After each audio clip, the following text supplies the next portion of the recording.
Hey, it's AC. Welcome to my house. Got a great one for you entrepreneurs out there. A great episode.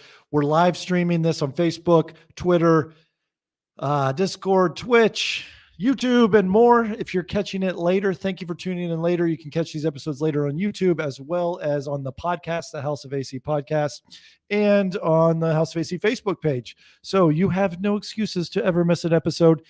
And I know I'm just pumping out content, but I do it for you. I want you to learn so much. I've just got to download so much info out of my brain, put it in some sort of media platform for you to consume. So I'm doing that for you. You just need to show up, hit like, and follow. That's all I want. And I want your reviews on the podcast. I want your comments. You can comment live, and when we'll ask your questions real time. But you can also ask questions later. I see those comments. I'll come back and answer them later as well. So do not be shy. Now, today's awesome podcast, I'm very excited to have in here a friend of the show, Justin Schaeffer. He's a principal creative at bullseyeatl, a design agency, branding agency, builds websites.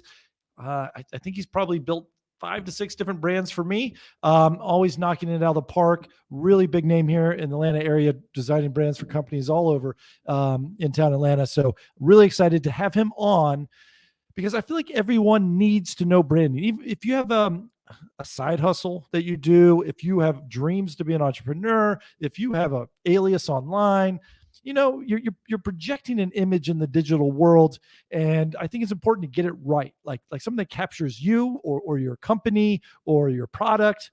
And this is something everyone should listen to and take in and apply it to their own life, because as we become more and more virtual, Zoom calls, metaverse, even your online identity is maybe a better representation of you, or definitely have further reach than your in real life identity. So that's why it's so important to get branding right. And that's why I wanted Justin to join us today. So let's bring him into the House of AC studio. Hey, Justin. Hey. Thanks for joining. Good to be here. Thanks for having me. All right. So, thank you for knocking out all my branding. If you guys sort of like what's going on at the House of AC, that's courtesy of Justin Schaeffer here. Tell us a little bit how you got started in this world. Yeah, you bet. Well, way back, I have my Bachelor of Fine Arts in oil painting. So my education was around kind of aesthetics, but from a fine arts point of view. And during high school, I even had an internship. And out of high school, I was a sign designer for pretty high end. We did Pottery Barn, GameWorks, Disney. So I learned a lot about that sort of stuff. And then through my small business experience and experience in nonprofit, branding was always a big part of the successful businesses or nonprofits I've been a part of after I left the sign design world. We'd have a brand identity guide that we'd need to follow in anything we produced. And I saw how much that helped the growth of the successful businesses or nonprofits I was a part of. And then I started Bullseye 3 years ago. I was working in a nonprofit, doing a lot of volunteer work in the neighborhood, but always using kind of my design skills and branding skills, and ended up having companies ask me if I would do that work for them, and started doing it, and then launched the business and have been growing it ever since. Well, yeah. So you're doing a great job. And I want to just kick off with what may sound like an easy question for you, but I think it's something that it's not easily known by possibly our audience. And even me, I get confused sometimes. Sure. Can you define branding for us? Yeah, well, I follow Marty Neumanheyer's definition of, he wrote The Brand Gap, Zig, I think, or Zag. Really well-known branding books that, they're New York Times bestsellers. And he says that branding is the gut response your client or customer has about your brand. Yeah. I like that. And that reminds me of a Jeff Bezos quote that I heard. And he said, your brand is what people say about you when you're not in the room. That's perfect. Exactly. That's exactly right. So, in a lot of ways, when people talk about branding, or they say, I'm going to start a brand, or I want you to help me with my branding. what branding really is it's not really in your control. It's in your potential clients or customers' control. That how they feel about your brand is your branding. You can try to guide them with your approach towards branding. And you can have a goal for how you want them to feel, which is, if you have that goal, it's going to help focus you a lot in your work. But really, it's in the hands of your customers and consumers, how they feel. So who needs a brand? Well, if you offer a service or a product or entertainment or anything that anyone might consume or use, you have a brand, and you can't help but have a brand. You could have a good brand or you can have a bad brand. People can have good feelings towards what you're offering, or they can have poor feelings towards what you're offering. And you can have, if you have such a great product, if you have like the most amazing product, if you are, Ghetto Burger down on Memorial. Yes. They're famous for their big sloppy burger. Well, that's funny. That's not the name of the restaurant, but that's their brand. Right, exactly. Right. We have branded it Ghetto Burger. It's Ms. Ann's Snack Shop or something, right? Or Ann's Snack Shop, right? But they have a reputation that they don't have nice looking aesthetics at all. They have not hired someone like me to create a beautiful logo for them, and they haven't hired an interior decorator.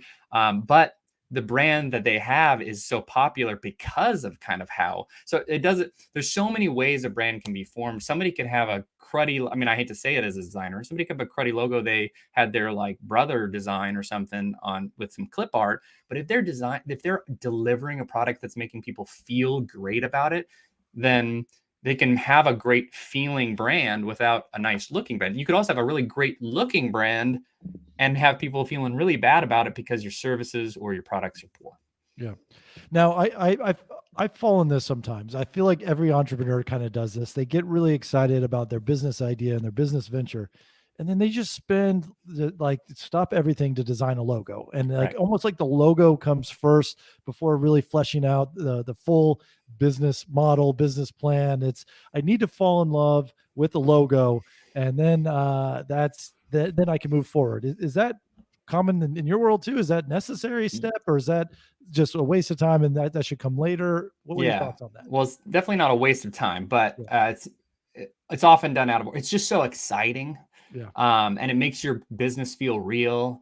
And you also don't you want to start telling people about your business or your idea, but you don't want to until you've got your logo. So it can hold things up. And so, I run into a ton of, you're a fast moving guy. You want to get going, right? You don't want stuff holding you back. I run into a lot of, once you've got that great idea, you want it out there. But what I've found working with lots of startups, small businesses, real estate agents, big construction companies, is that when I start asking very important questions that you want to ask before you design your logo, that either they haven't thought about it much, or that we really shouldn't start the logo process until we've answered some pretty important questions first. Right. Okay. So what are those questions to start? Maybe not the logo process, but a branding process. Yeah. Well, so when people say, "Hey, I want a logo from you," or "I want you to design my new brand identity," I use what I call my bullseye branding guide. It's a 4-part questionnaire, and I'll ask them to describe their business, give me a 30-second pitch and kind of a longer, much more detailed description of what they offer. I'll ask them to describe their ideal client. That's a really important step. Have you thought about who you're trying to reach? And really, it can feel, when you're offering a service or a product or whatever, you want to try to get as many people to buy it as possible. So you can get real tempted to be general. But actually, it's way better to be uber specific and really kind of dial in on a niche. The more particular you can be about that person you're trying to reach, then the more distinct your branding can be. And so you're like, what are their values? Where do they shop? What social media do they follow and interact with? What clothes do they like to wear? Are these families? Are these singles? Are there, answering questions about the audience you're trying to reach can really help. Because I'm a creative. I design stuff. Creativity and marketing and branding are potentially like infinite black holes of possibility. You can go out as far in any direction as you possibly can imagine. So you have to have some guide rails, or you're you're just gonna come up with something that's not gonna help you with your branding. So who are we trying to reach? Describe a client to me, and then I love to find out what are the emotions that these potential clients are feeling as they approach your business. Are they afraid? Are they excited? Are they frustrated? How are they feeling, and what's it feel like to experience the relief that whatever you're giving them offers, or the pinnacle, or whatever their goal is, what they're trying to reach. What are those emotions? How does that feel? What's the process like? Then we also ask, do you have any? What are the distinctive details about your business? Do you have 30 years of experience? Have you won awards? Do you have an approach that makes you different from your other competitors? Was there a special story about how your business began that really needs to be shared, that makes you distinct, makes you stand out? Do you have any particular colors, or are there other websites that you really like? And so there's so many questions to ask. I could probably fill the rest of this hour asking questions, because that's how much you can go into it. What I'm hearing though is, like, I'm sure everyone has a thought process. Who do you want to sell this to? And everyone says everybody, but creating a brand that is for everybody, that seems like the opposite of what you're saying. Yeah. Every branding book I've ever read says be distinct or die. And that's an evolutionary, if you don't have something that helps you to be different, or to, survive in a special way in an environment, then you die off, so you have, what is it that makes you distinct and special? And then also really, going after a niche is, obviously if it's too small a niche, if you've ever bought an ad on Facebook or whatever, you see, like, if you change that audience, you can get to a sweet spot, right? There's a sweet spot where you're being distinct enough, but your crowd is also large enough to pay your bills or sell enough of your product or whatever it is. But you do want to plant a flag and decide who you are and who you're trying to reach. Yeah. There's a great book, Seth Godin, The Purple Cow, really quick and easy, but it's just that concept, very, very narrow. Like, you want to be the purple cow. Everyone's going to remember the purple cow. No one's just going to remember the cow. Like, exactly. Yeah, exactly. Yeah. If you can't stand out, then you're just in a sea of noise. And with the amount of content that's out there today, you really have to figure out some sort of way to be distinct. Right. And, you can be extremely good looking like me. Exactly. That's how no.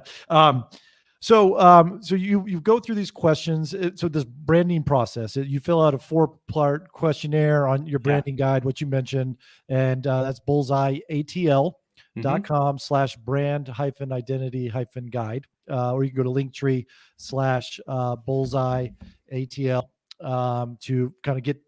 Is this a free sort of thing to fill out? Yeah, you can fill it out. It'd be a great work process for anybody to go through his business, answer those questions. It's something I send all my clients when they begin to engage with me, but anyone can use it and go through the questions. Okay, linktree/bullseyeatl, probably the easiest URL to remember, and to access that. And so you take those questions, and then what would be the step after that? Like, okay, I've identified my audience or my customer. I know sort of their age range, their economic level, maybe their education level, the part of country that they live in, their spending habits, whatever. They've narrowed down that scope. What comes next? Yeah, well, ROI really determines, again, with this infinite amount of possibilities.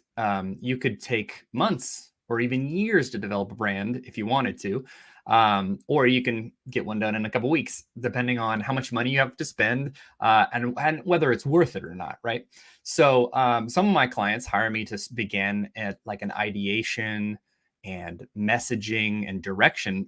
We're not, or even name. You can pay a company like $10,000 to name your new brand, because naming can be such a way to be distinctive. Like naming can be extremely difficult. One of the books I was read, same guy, Marty Neumann, he pointed out Smuckers, the name Smuckers. That's a non-word. but it sounds so good. It's Yeah. so easy to say. It feels in your mouth like you're talking about jam. Yeah. No, It it feels does. kind of like a family or something, Yeah. but Yeah. it was made up. That's a ton of work to come up with that gorgeous, perfect, name. So there's naming, there's messaging.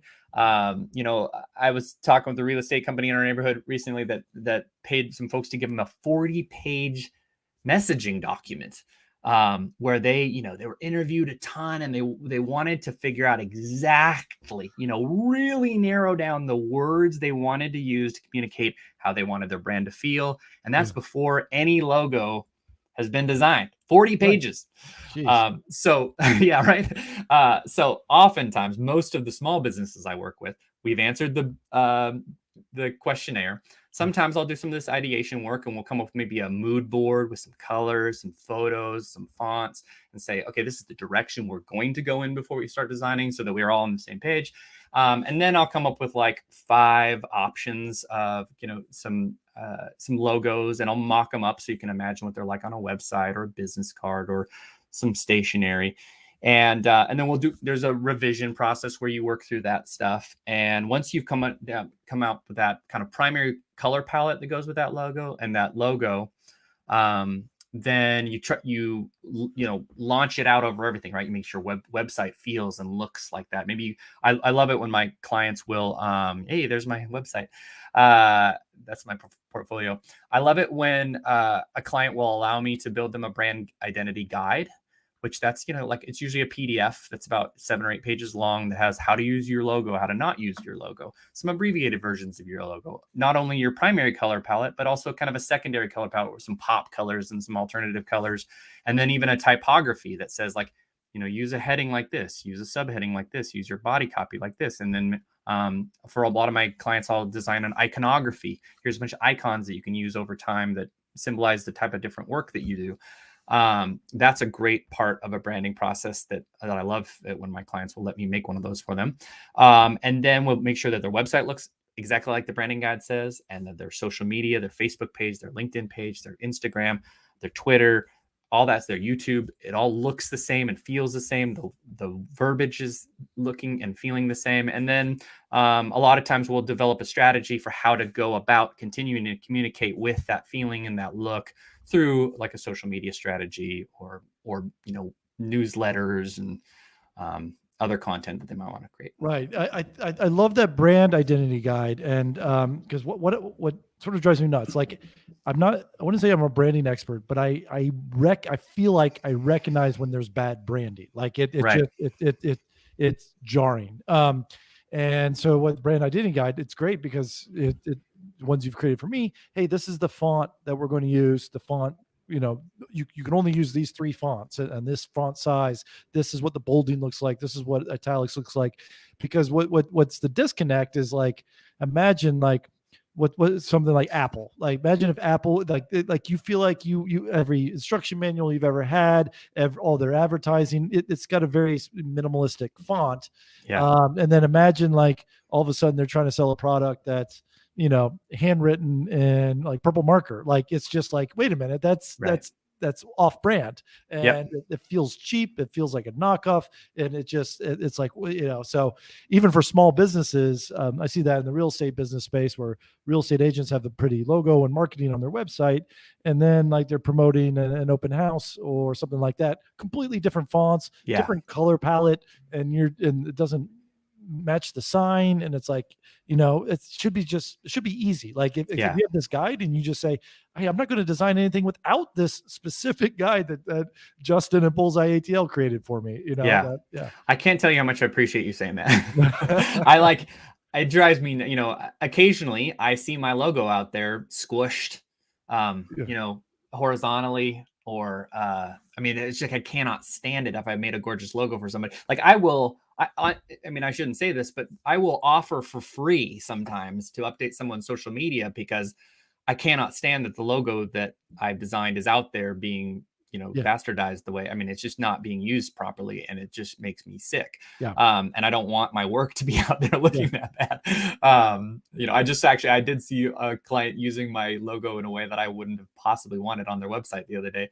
And I was thinking, man, I really wish they would have hired me to also update their website at the same time. Yeah. Well, I actually got in trouble with this. I have a problem with keeping my mouth shut when I see bad branding. And in my head, every single time I'm like, okay, I'm doing this because I think it's helpful, and I would want someone to say this to me. And I'll say like, hey, I noticed XYZ. Like this was a basketball team my son was trying out for, and they just had like grammar mistakes on the branding, and it's like a quick fix. Like, let's just change a singular to a plural. And like they got very offensive and said this was done on purpose. Like, and time again, whenever I'm like, hey, just quick fix, this will help.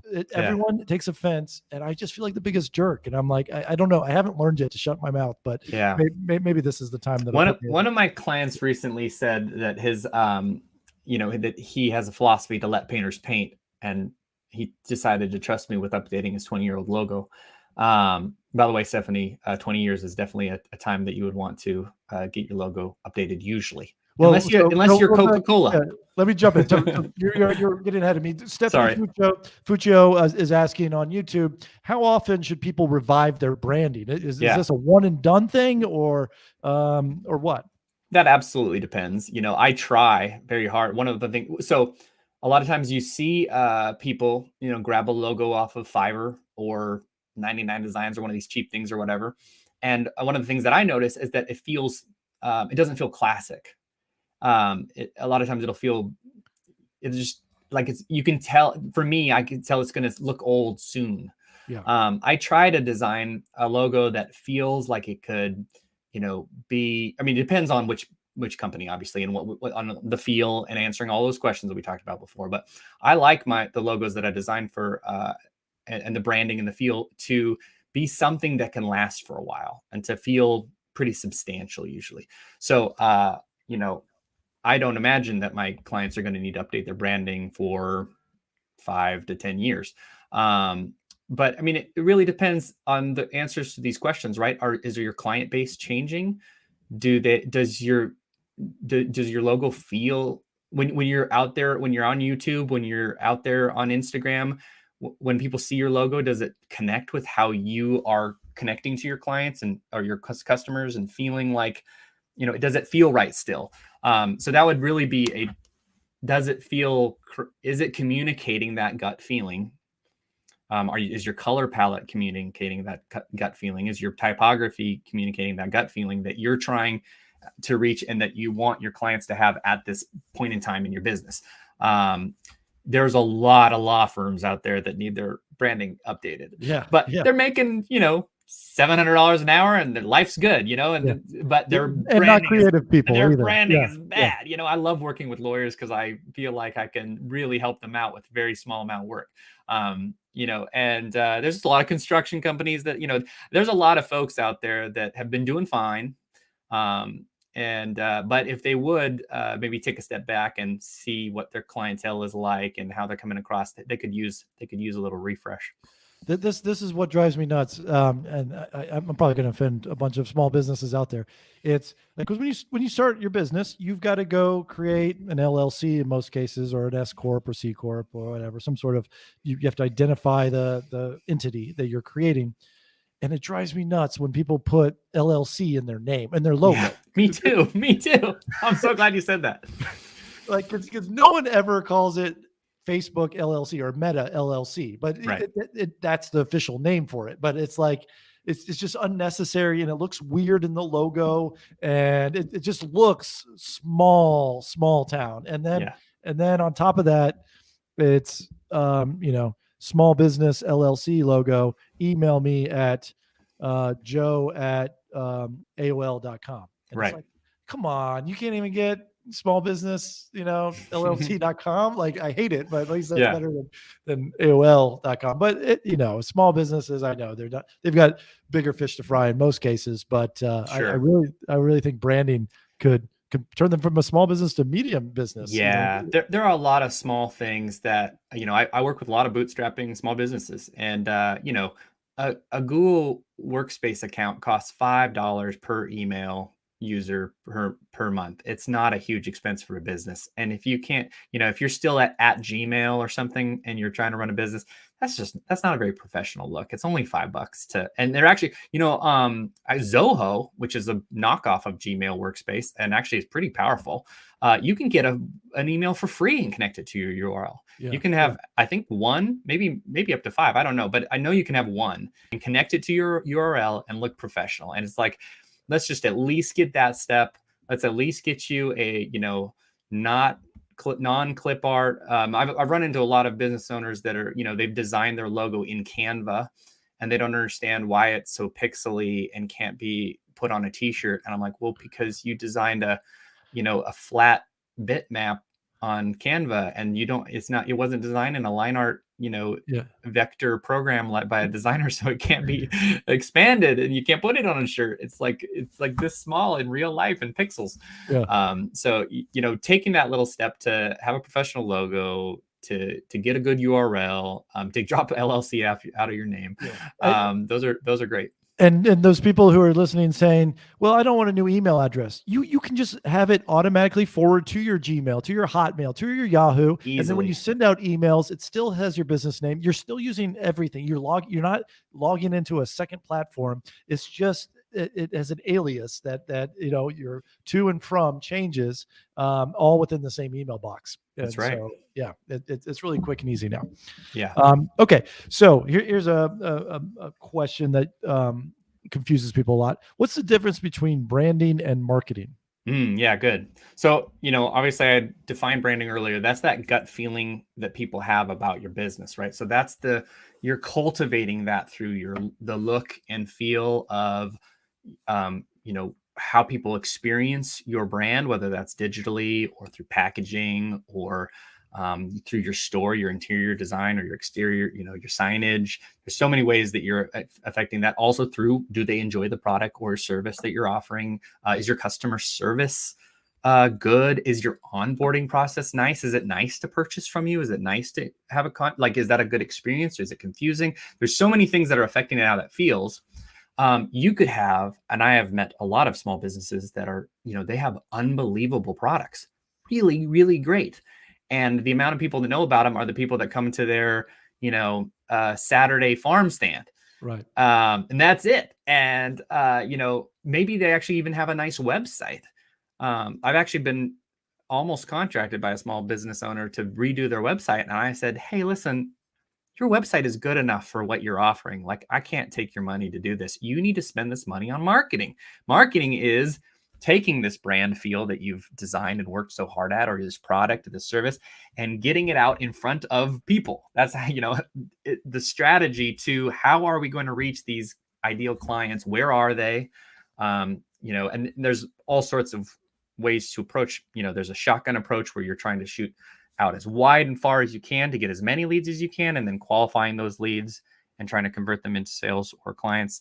And then there's also really going after very targeted connections, through where your people are at, through either advertising or your social media campaigns or mailers, or being part of your local business owners association meeting those folks. Yeah. And so I consider myself a creative guy. I considered a field or a career in marketing at one point. And I was working at a tech startup, and I was really kind of following along and being nosy, figuring out what the marketing department was doing and trying to figure out if this is what I want to do. And I come from my passion's passive income. I just want to buy a house and that's done, and the rental income kind of comes in after it. Yeah. What I realized was marketing is like, push.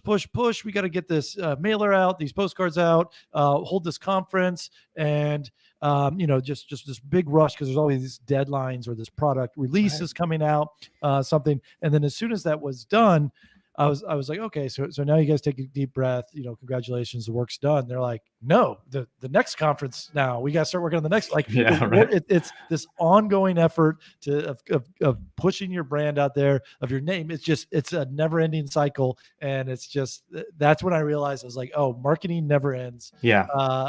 And so you get these really high highs, but it's short lived. Yeah.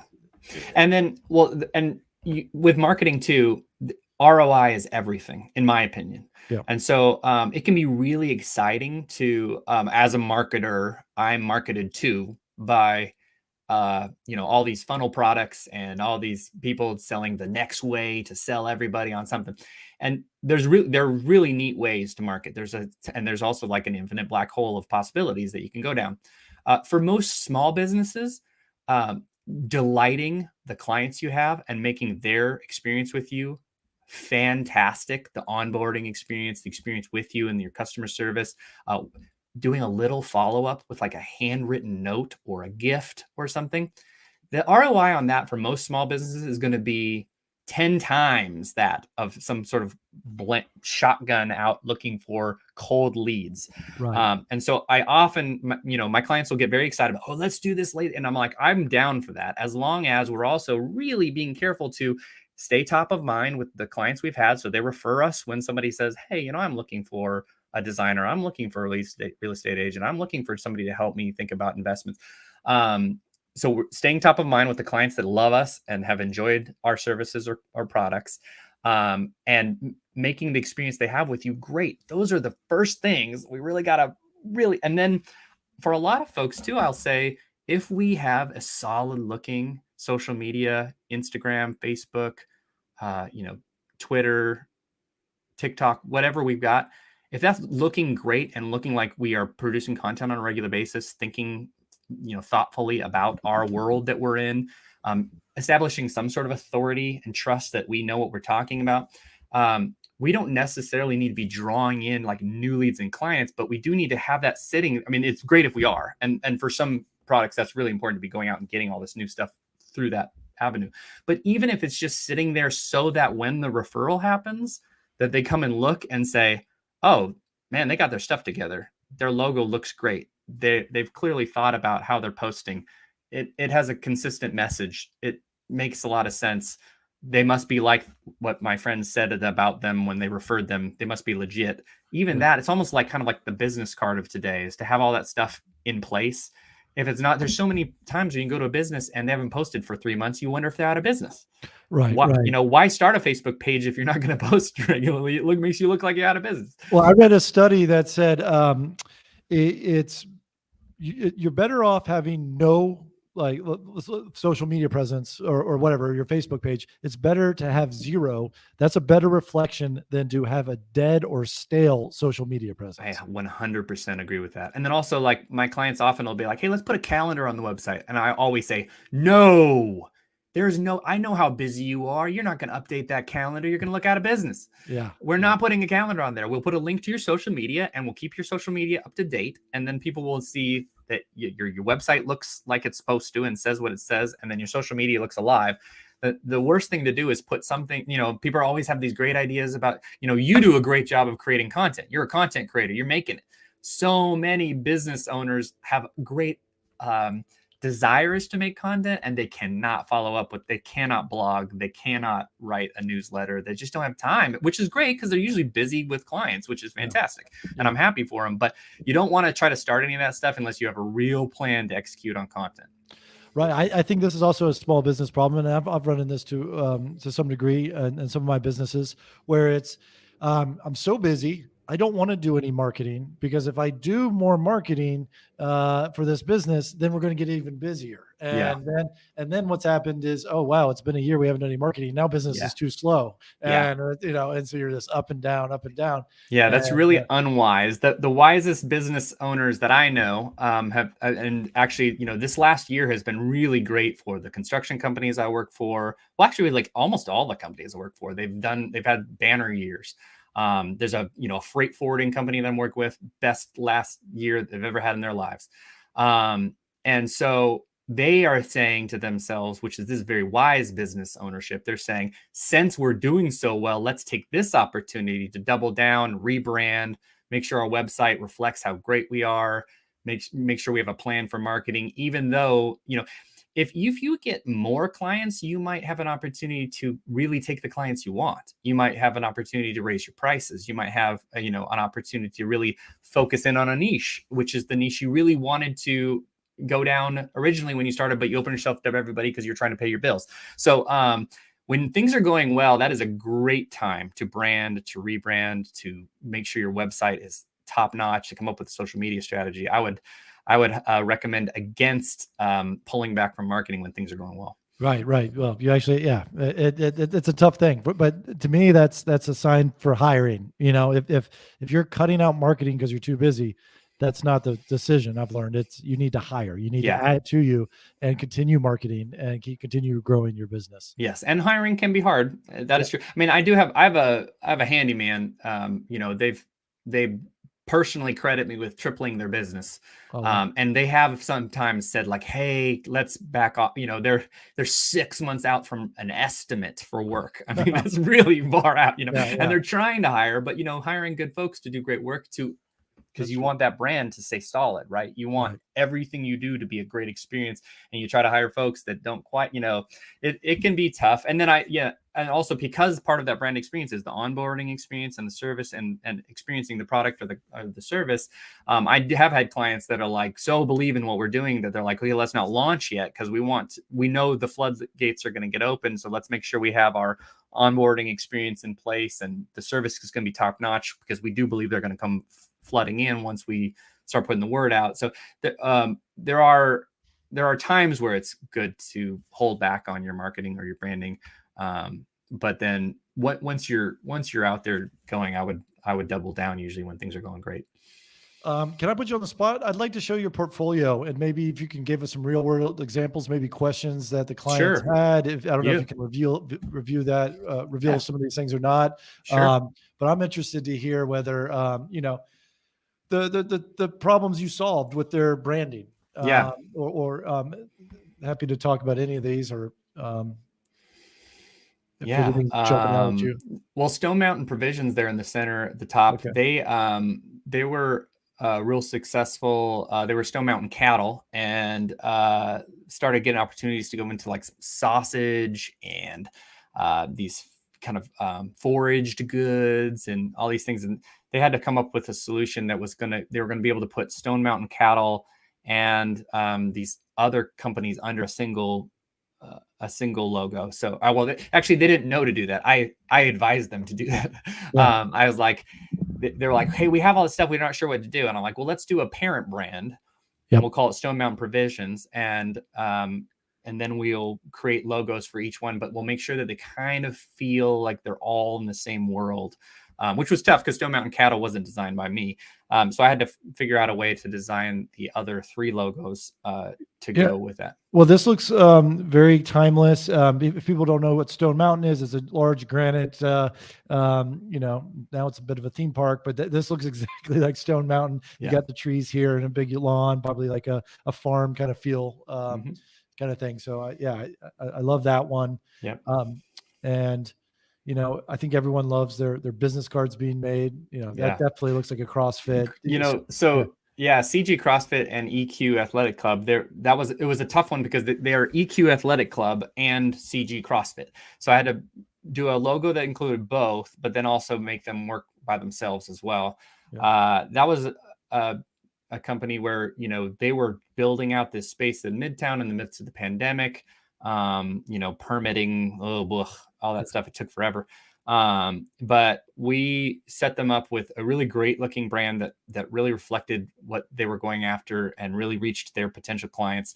And then we helped them with exterior signage that also felt like they wanted. And I think that's on my portfolio there, the EQ Athletic Club sign. It's really cool looking. And then, something that they can make swag with, like that shirt the girl's wearing in the picture. And they sell tons of swag. They're constantly making cutoff T-shirts and stuff. That's the home services, the handyman company that's doing so well. And, and that's a good example. I So mean, I, totally I sorry to interrupt you, but yeah, no handyman I know has like a mobile app, exactly. website. Like, of Yeah. course, I When they see. approached me, Yeah, they said, "Hey, here's our idea. We've got a money investor, and we want to spend some money up front and do branding and be the only handyman that you can reach, that you can book with online, yep. that has a good looking website." The other handymen in the neighborhood, I know who they are. I could tell you their names off the top of my head. They post their name with their phone number in Yeah, comments under, and if you reach them, you do. If you don't, you get their voicemail. If they call you back, they do. If they don't, they don't. And yeah, that's the right, experience with a lot of handymen around here. And they spent a bit of money, and this is something they believed in their company, they believed in their idea, and they spent some money up front on branding.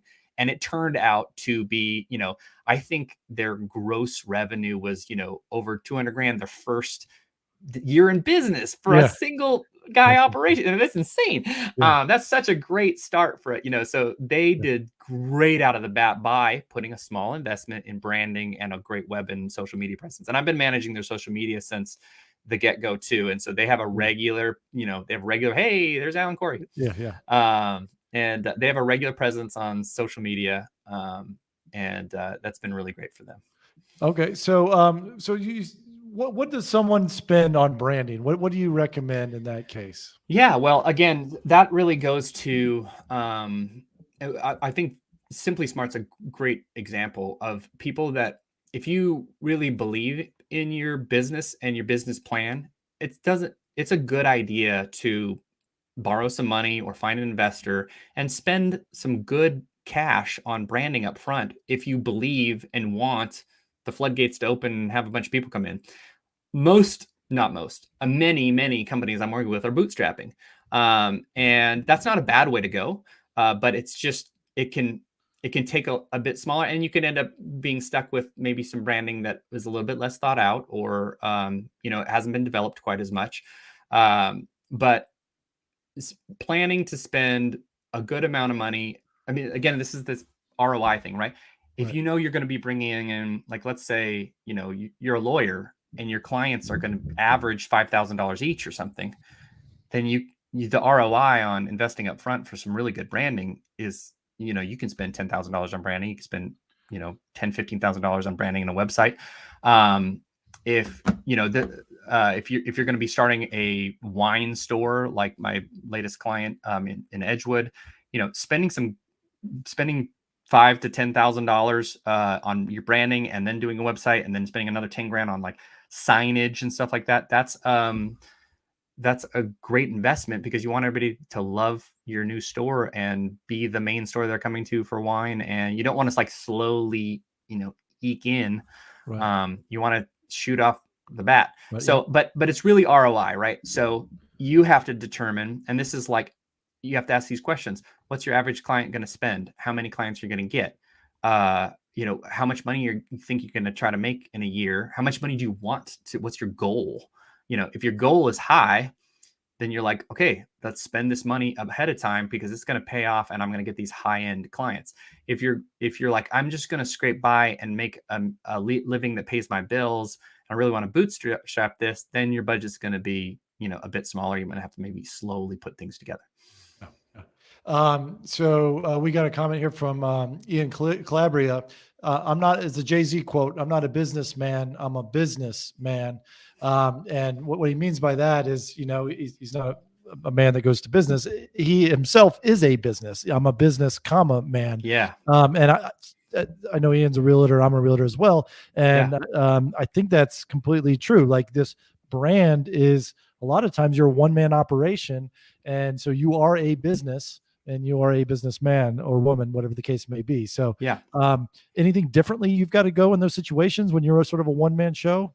Yeah, well, trying to figure that out, so you're the Alan Corey team, right? And your Yeah. team has your name on it. I'm working with another real estate agent who's also a team, and trying to figure out, just like that, it's that Smucker's question. It's the naming question. Like, because your name is out there and you've been referred so many times because you've done such a great job with people's real estate transactions and what they're trying, buying a home or selling a home.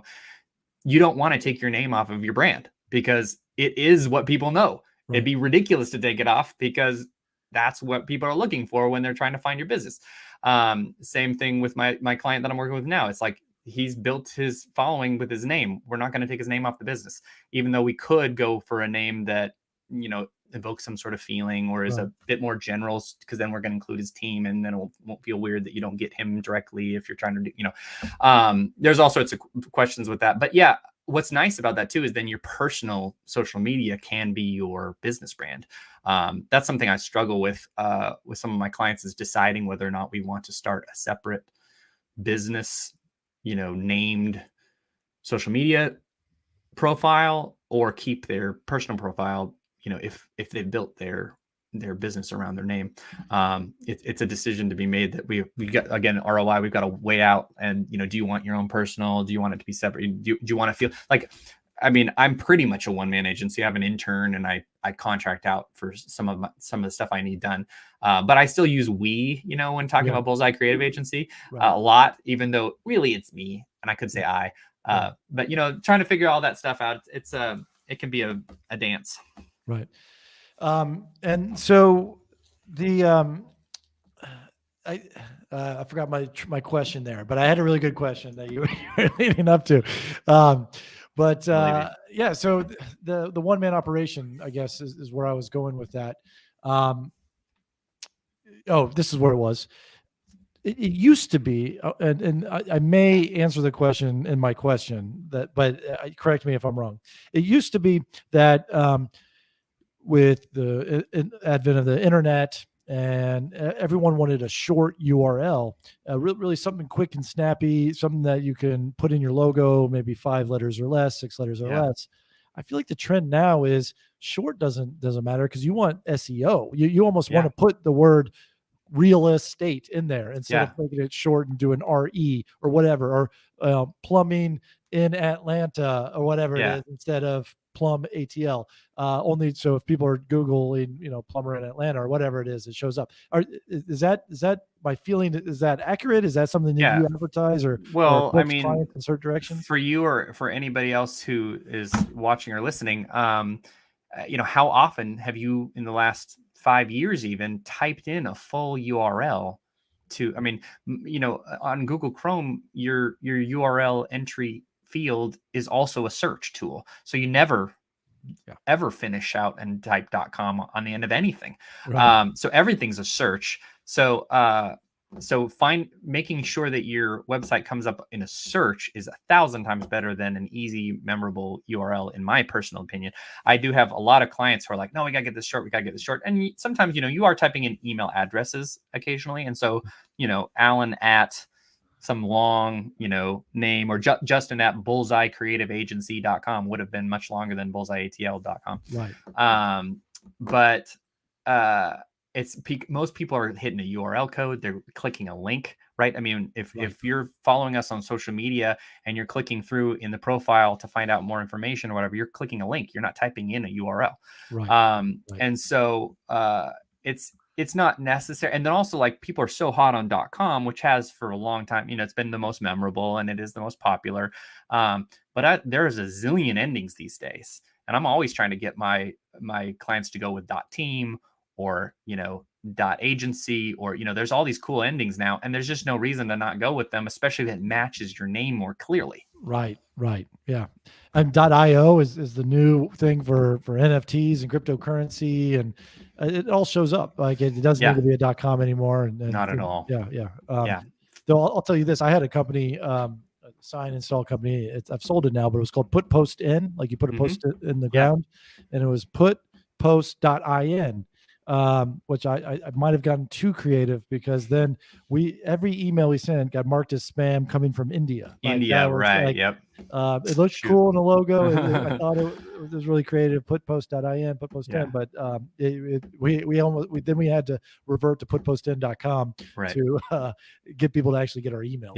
But what you're talking about is a really interesting, like, there's so many times when if I'm part of that kind of ideation beginning process where we're naming. So much of it is searching URLs before, like, maybe you'll even settle on a name. You're like, this is it, we've got a name. And then you start searching URLs and you're like, nah, You know, all the good ones are bought up. Right. Let's go back to the drawing board. So yeah, searching URLs is a big part of the whole thing. And then even like I've gotten to a point where we've named it, we found a good URL, and then you go to incorporate, and then like, you know, you can really do business as, just like you say, like you're not needing to put the LLC on your name, but so you can get a DBA to really name your company whatever you want to do business as, but it can, that even the incorporation process, you can be like, oh shoot, I'm gonna need to add a whole other word on here. I just really did that with a guy who he was financial, and then we added financial solutions, which, you know, of course that changes the logo a lot when you have to add a whole more solutions in there, but we got it figured out. Yeah. Yeah. Well, Justin Schaeffer, what's sort of some parting advice for people who you may have that we didn't cover in this great show about branding and marketing and kind of growing your business from a design perspective? Yeah. Oh yes, the curse of knowledge. It's something that Chip Heath and what's his name, Chip. Yeah, I guess they must be brothers, Chip and Dan Heath, in the book Made to Stick. I have a pile of branding books here that I refer to all the time. Their book's called Made to Stick. It was a bestseller. They talk about the curse of knowledge, and they end up talking about this psychological study that they did in California, where they asked people to listen to a song and then tap it out to another person. You're supposed to tap out the melody, right? Right. And they would ask the people, what are the chances that this person who's listening to you is going to figure it out? And they would say 50-50. But the amount of people that figured the song out were like, 1%. I mean, it was like incredibly low. Right. But if you are hearing the melody of the song in your head while you tap it out to the other person, you're thinking, I think they got a pretty good chance of understanding this, right? Right. The curse of knowledge in owning a business is you know all about your business. You know what it's like to call you. You know what it's like to have a contract with you or receive your services. You know how happy your clients have been with your services. You know all about it. But the person approaching you knows nothing. They can't pick up the melody when you're tapping. Right. And so the curse of knowledge really messes with a lot of business owners because you assume way too much about your potential client or customer. You need to crawl into their minds. You need to have people test your website. You need to have people, once people have contracted with you or your services or bought your product, you need to ask them what their experience was like. Was it clunky? Was it nice? How did you feel? You try to get this information back out because you can never know. The curse of knowledge, you're cursed with it. It's too late. You already know everything about your business. Right. You need to find out what it's like to experience your business from scratch so that you can adjust to try to the reason to have think about when you go to a website. You go to a website to try to understand something about the business before you reach out to them, because nobody likes reaching out cold these days anymore because you can find out so much online before you reach out. So the experience on the website should really guide a person, assume they know nothing, inform and educate. So I think the curse of knowledge is such a important thing to understand as a business owner, that you just don't take anything for granted while you're communicating. Well, Stephanie Fuccio on YouTube says, great music analogy. It's so hard to describe things you know really well. In some ways, that's how every time I've written a book, it's because someone's asked me the exact same 100 questions. Will you go with coffee? Will you have dinner with me or whatever? And it's always the same questions. And every time I'm shocked because I'm like, you don't know this about real estate investing? You don't know that about finance? No, they're starting from zero. And it actually helped me craft a book. Is just asking people what listening to their questions, honestly. Yeah. Yes. And I love what you said is after they use their product, service, whatever you're offering, that sort of follow-up survey or phone call, what could have made it better? A lot of times it's like, well, if you would have just told me that this phone call was going to happen at this stage, right? They had no idea, or I had no idea I had to get this ready by this date. If you can communicate a process, if you have a website where you're selling a service or a product, if you can tell somebody the process ahead of time, first you reach out, then we have an initial phone call, then I deliver your awesome service, then you're happy and just even a few steps where people can know what it's going to be like. It's so comforting and it's really nice for them. While we were saying this, it reminded me of something else that's just gold for branding. Your reviews, the words people use to talk about you are the words you should use to market yourself. I love that. If you aren't using the words people are saying in your reviews about you to market to your next potential clients that are going to be just as happy as the people that gave you 5 stars, you're just missing out on free, brilliant marketing. The words they say there are so many times where, like, I've just gone into a person's reviews and been like, this is how we're writing the whole website. Like, Right. this is everything I need. The way they describe how happy they are with your services, or how they felt. I felt nervous about blah, blah, blah. But then Alan made me feel better. And then everything worked out. I'm like, oh, so on the website, I'm going to say, do you feel nervous about blah, blah, blah? Alan's going to make you feel better, blah, blah, blah. And it's like exact words, and then I know I'm communicating to the next potential client that's going to be so happy. I love that. And I think a lot of people don't know what their brand is. They don't know what their brand is, but you just told them how to answer it. Like, yes. It's in your reviews. It's just sitting right there. They've already said, you could have a tagline just sitting in there, some really great tagline, just sitting right in one of your reviews. You're like, oh my gosh, this is what I'm going to say about my business from now on. Yeah. Yeah. Well, that's awesome. Well, if you guys wanted to do more branding, I highly recommend at bullseyeatl, which is Justin Schaeffer, Bullseye creative principal over there. Thank you for all the work you've done for me, Justin.